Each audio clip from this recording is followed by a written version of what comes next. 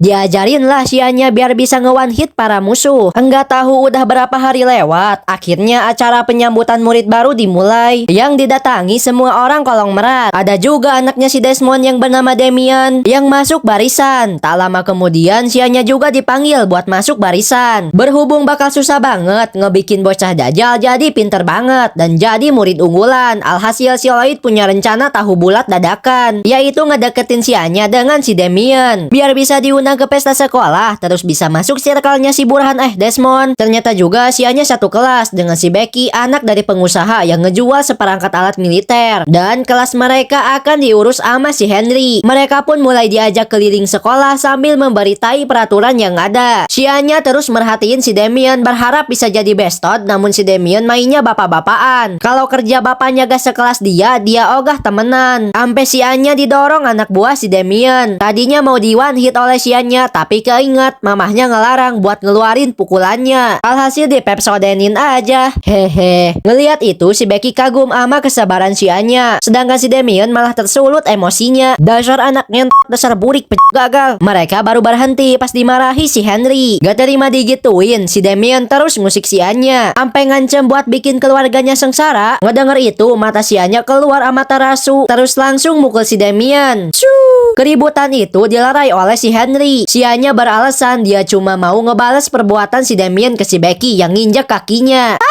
Bestotku. Dan kejadian ini diberitahu ke si Lloyd dan si Anya resmi punya bintang Zeus 1 yang ngebuat rencana B diambang kegagalan. Namun kisah ini berhenti dulu sampai sini. Apakah si bocil dukun bisa ngedeketin si Demian? Apakah si Lloyd bisa menyelesaikan misinya? Apakah si Yor beneran ada di dunia nyata? Semua itu masih jadi pertanyaan karena bakal dibahas di episode berikutnya. Seperti biasa karena laptop saya gak kuat ngerender video kalau dibahas semuanya. Sebenarnya bisa sih, namun gak ada konten buat minggu depan. Jadi jangan lupa subscribe dan like-nya ya biar gak ketinggalan. Dadah.